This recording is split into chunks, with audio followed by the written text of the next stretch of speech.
Residual stress is the stress that remains in a material after all external loads and constraints have been removed. In the context of pipe stress analysis, residual stress refers to the stress that is present in the pipe or its components due to the manufacturing process or fabrication. During the manufacturing process of a pipe or its components, the material is often subjected to various processes such as welding, forging, rolling, or heat treatment. These processes can result in internal stresses being generated within the material, which can cause the material to deform or crack if not accounted for during pipe stress analysis. In pipe stress analysis, it is important to consider the effect of residual stresses on the performance of the pipe system, especially if the pipe will be exposed to high temperatures or pressure.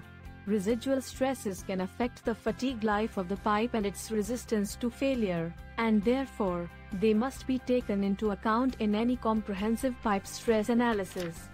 Residual stress is generated in a material due to various factors such as the manufacturing process, fabrication, or external loads applied to the material. The following are some of the common reasons for residual stress generation in materials. Non-uniform cooling. During the manufacturing process, if a material cools unevenly, the parts of the material that cool faster will contract more than the parts that cool slower. This difference in contraction can lead to residual stress. Welding. Welding is a common source of residual stress in materials.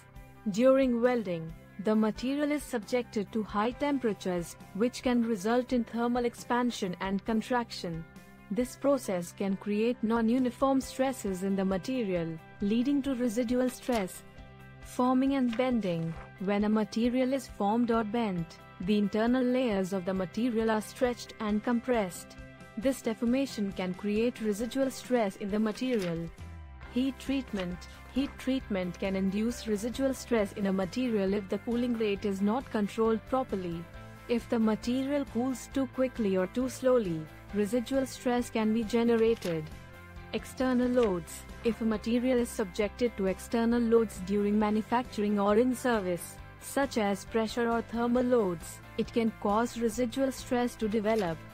In summary, residual stress is generated in materials due to the non-uniform deformation or loading conditions experienced during the manufacturing process, welding, forming or bending, heat treatment, or external loads applied to the material.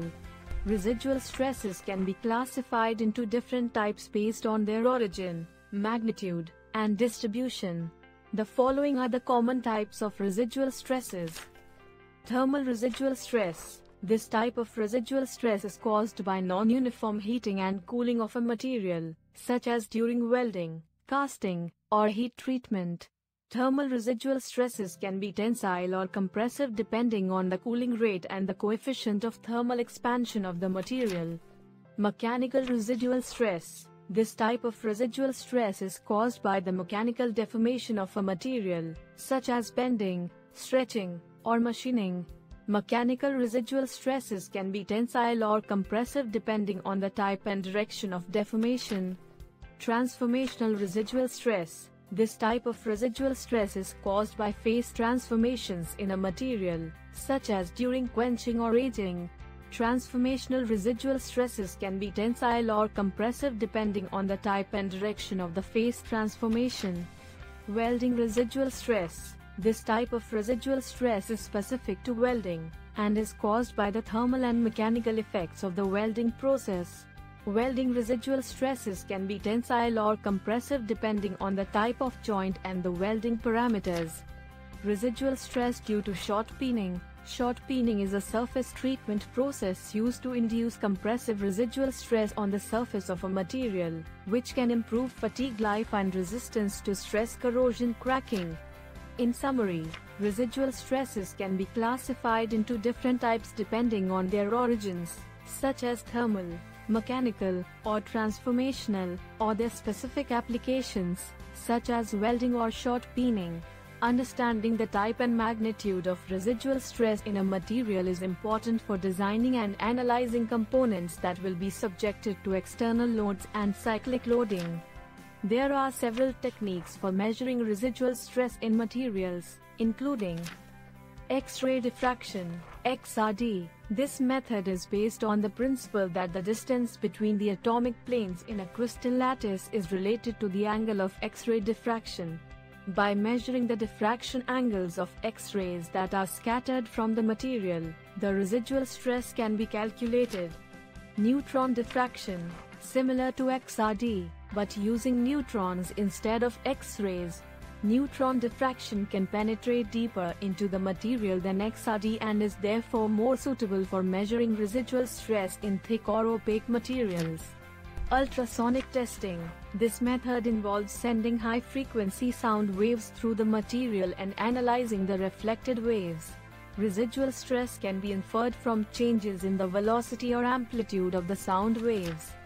Hole drilling. This method involves drilling a small hole in the material and measuring the strain relief around the hole.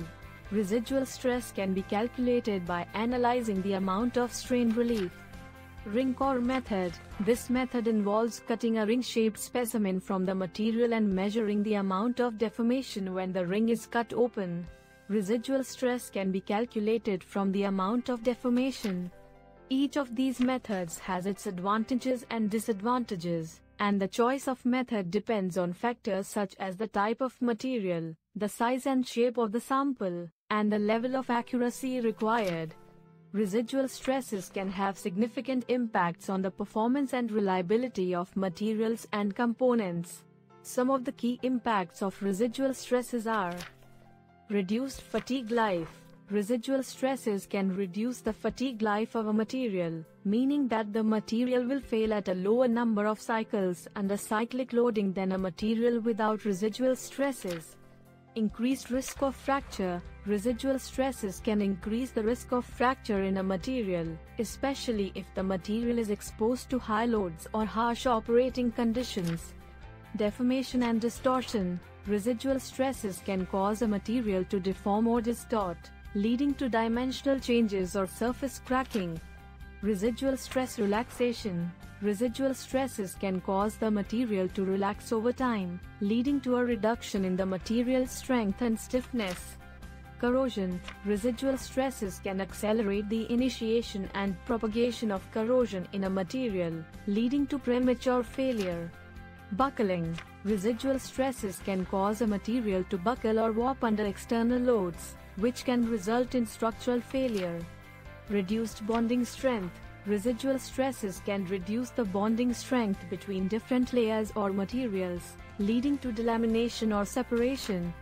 In summary, residual stresses can have a significant impact on the performance and reliability of materials and components, including reduced fatigue life, increased risk of fracture, deformation and distortion, residual stress relaxation, corrosion, buckling, and reduced bonding strength.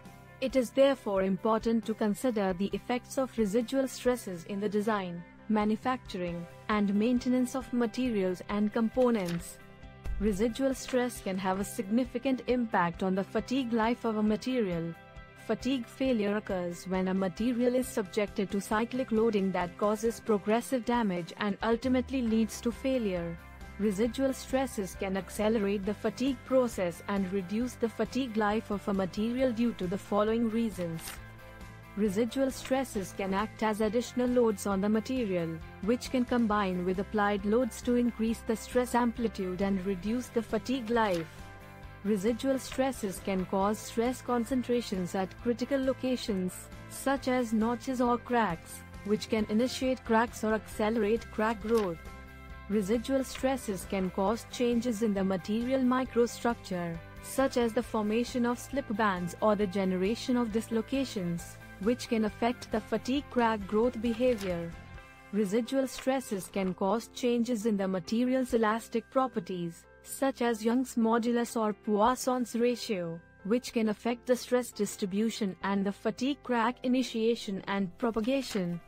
Therefore, it is important to consider the effects of residual stresses on the fatigue behavior of a material when designing and analyzing components that will be subjected to cyclic loading. This can involve performing fatigue tests on materials with and without residual stresses, and using numerical techniques such as finite element analysis to model the effects of residual stresses on the stress and strain distribution in the component. There is no single formula for calculating residual stress in materials, as it depends on the specific type of stress and the method of generation. However, there are different experimental and numerical techniques available to measure and estimate residual stress. Some of the common techniques for measuring residual stress include X-ray diffraction, neutron diffraction, hole drilling, and ring core method. Numerical methods such as finite element analysis (FEA) can also be used to estimate residual stress in a material or component. It's important to note that residual stress is a complex and multiaxial state of stress, and its magnitude and distribution can vary depending on many factors. Therefore, the accurate measurement and estimation of residual stress require a comprehensive understanding of the material behavior and the specific loading and deformation conditions it has been subjected to. While it is not always possible to completely eliminate residual stress in materials, there are several measures that can be taken to minimize its generation. Proper material selection, choosing the right material and its quality can reduce residual stress generation. Material selection can also depend on the method of manufacture. Controlled cooling rates. Rapid cooling rates can result in high levels of residual stress. Therefore, controlling the cooling rate during the manufacturing process can help to reduce residual stress generation. Stress relief heat treatment. Performing heat treatment on the material after the manufacturing process can help to relieve residual stress. This process involves heating the material to a specific temperature and then allowing it to cool slowly. Minimizing welds. Welding is a significant contributor to residual stress. Hence, minimizing the number of welds and selecting proper welding parameters can help reduce residual stress. Machining. Machining operations such as turning or milling can induce residual stresses in the material. Hence, controlling machining parameters can minimize residual stress generation. By implementing these measures during the manufacturing process, the level of residual stress in the material can be significantly reduced. However, it is important to note that residual stress cannot be completely eliminated, and it is necessary to consider its impact during the design and analysis of the material or component.